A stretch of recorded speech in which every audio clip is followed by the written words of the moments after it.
Hello and welcome to the Finance Quarter. I'm Andrew Robertson. On the program today, an industry not related to the mining sector that's going gangbusters as Australians take to the seas in record numbers for their annual holidays. And if, as they tell us, the US economy's a basket case, how come the greenback is going up and our dollar has been going down? But first today to the Australian economy, which is still remarkably strong, although it is showing signs of tougher times ahead. Unemployment is edging up and many companies are looking hard at their staffing levels. But management consultant Avril Henry believes cutting staff and cutting staff training would be false economy. Avril, many businesses in the non-mining sector in particular are struggling at the moment. Retail, residential construction, manufacturing, just a few that come to mind. Businesses are looking to cut costs, but you believe cutting staff is foolish. Why so? I think cutting staff is a big mistake because what I do know from having a background in finance and economics is that after every downturn in the economy, after every recession, there is a recovery. And in the case of a recovery, you have to go and look for staff again. And it's not what you say that people remember in the bad times, it's what you do to them. And so when you cut staff, you tell staff that you don't value them. And I guess cutting staff leads to customer service levels falling and potentially customer satisfaction levels falling, and you could lose customers. So cutting those staff could actually cost you money rather than save you money. Absolutely. And if you just look at industries like retail and telcos, today young people like Gen Ys are not as loyal to brands as they used to be. So if they get bad customer service, they go elsewhere. And when you cut staff, what you cut is your capacity to look after your clients. Notwithstanding that though, if you're the owner of a business and you do have to cut costs, how should you go about it? I think the smartest way to cut costs is to do what some of the organisations who I've worked with in the past, who are currently best employers, not only in Australia but globally, do, which is they say we've got two options. We can either increase revenue, and that's difficult in the current market, or we can cut costs. We don't know, as the business owner or the CEO and the executives, how to do that on our own, and we're in this together.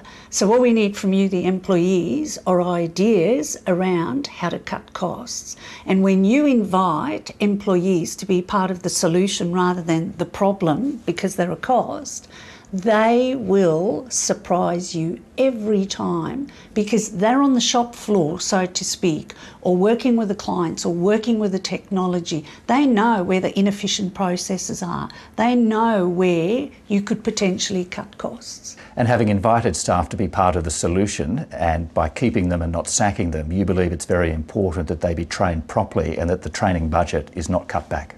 The way I describe the effect of cutting training or not having training, it's like when you employ a new person, they're like a bank account, and every time they put out a report or do a piece of work, it's like you, the employer, withdrawing from that bank account.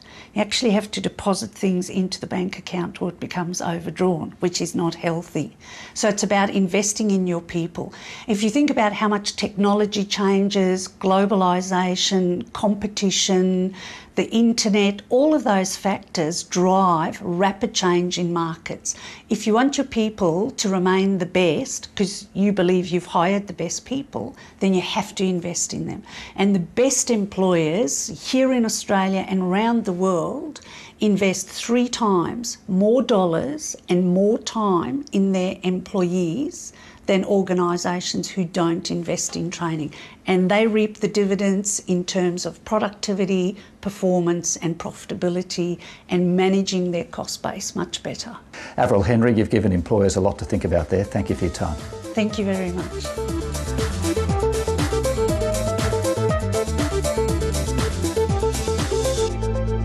Well, while many non-mining related industries are struggling at the moment, there's one that actually isn't, and that's cruise ships. Australians are flocking to the sea in record numbers for their annual holidays, prompting the cruise lines to change their strategy to try to keep up with the surging demand. Okay, you're going to help me drive, are you? Well, I need some. I'm looking for some help here. Captain Graham Goodway welcoming P&O's 3 millionth Australian passenger on the dock in Sydney. The first 2 million passengers took 25 years, the last million just 4. The fact it is the 3 millionth passenger and the fact the last million came up so quickly shows that cruising is becoming ever more popular and Australians take to the water very well indeed. Just how well is shown by the latest figures. 467,000 Australians took a cruise holiday last year, a record increase of 27% on 2009. 9 years ago, just 116,000 Australians took a cruise holiday. So why the boom? We think the cruise industry is doing well because it's offering a different type of product.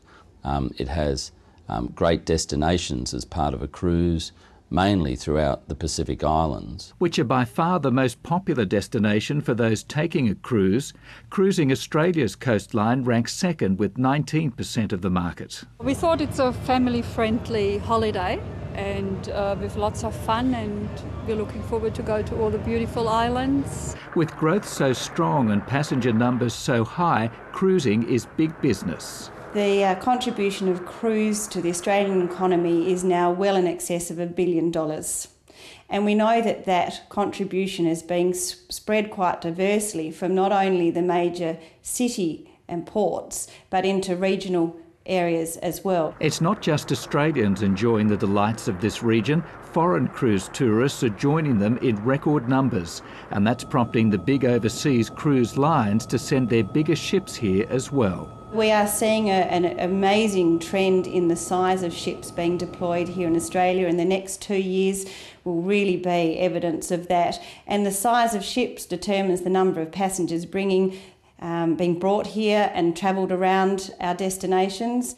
The surge in the popularity of cruising has highlighted that, like many other industries, it's also having problems with infrastructure. Sydney is the undisputed cruise capital of Australia, with nearly 500,000 passenger nights every year.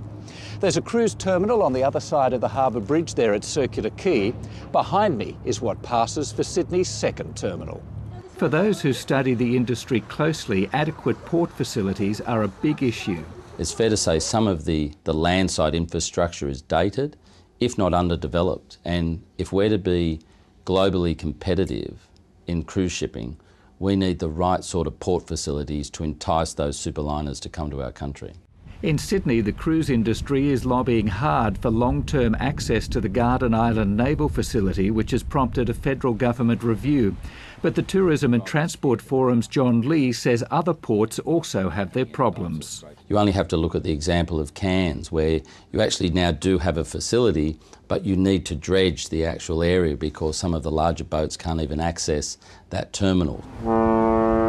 So it's not all plain sailing for governments, but John Lee says they'll have to get their acts together if they're to play their part in driving the spectacular growth of the cruise industry. Anybody who's been following the news over the last few years will know that the United States economy is in a mess and showing no signs of recovering anytime soon. By contrast, the Australian economy is in great shape. And that begs the question, why has the United States dollar been rising in recent weeks and the Australian dollar falling? Well, I put that to the Commonwealth Bank's Chief Currency Strategist, Richard Grace. Richard, for the last 3 or 4 years now, we've been hearing that the United States economy is in a mess and that our economy is really strong. We're now hearing that the US economy is getting even worse, yet the US dollar has been rising and our dollar has been falling. How does that work? There's really 3 main reasons why the US dollar rises during these periods of time. And the first reason is because when we get concerns over a slowdown in the US economy and a slowdown in the European economy and indeed a slowdown in the global economy, what investors do is they rush back to the safe haven of the US dollar. And the reason why they do that, is really threefold. Because the US dollar, or the US contains the world's largest bond market or the world's largest fixed income market. So investors can find a place to park their money where they can't find such a great liquid place to find their money anywhere else in the world. So they need to demand US dollars in order to park their money into the US bond market. That's really the first reason. The second reason is the US dollar is the most widely used currency in the world, and it's the basis of most of international trade and a huge amount of financial transactions.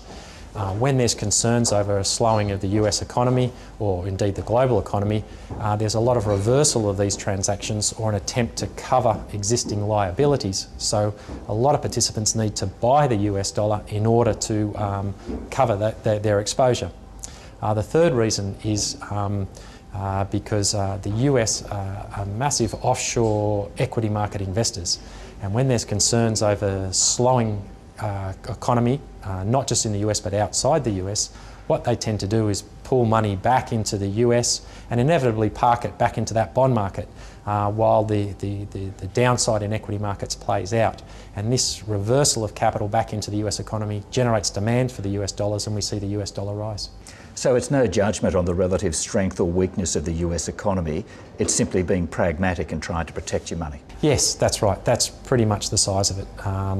Participants being risk averse and having not many alternatives, not many places to go, so they're buying US dollars in order to, as really as a store of value and to protect their capital. Well, just finally, when you look ahead, where do you see the Australian dollar heading and where do you see the US dollar heading? Look, between now and the end of the year, I think the demand for the US dollars will remain pretty strong, and that will consequently put a lot of currencies under some downward pressure, including the Australian dollar. The fact that global growth has been shaved and there's some downward pressure on commodity prices because global growth is not expected to be as strong tends to put outright downward pressure on the Australian dollar anyway. So the Australian dollar is copying it from two sources, one from a stronger US dollar and the other from weaker commodity prices and then downward pressure on the Australian dollar, because the expectation is that Australian export receipts won't be as strong and therefore the Australian economy won't be as strong. Richard Grace, thank you very much for explaining that. Thank you. As a postscript to that interview, Richard Grace believes the Australian dollar could fall as low as 90 US cents before it starts rising again. Well, that's all for this edition of the Finance Quarter. If you'd like to see any part of the program again, you can find us on the ABC News website. Just go to the business page and click on the Finance Quarter icon. And if you have any questions around money or business, we'd love to hear from you. Our email address is thefinancequarter@your.abc.net.au. Thank you for watching, and we'll see you next time on the Finance Quarter.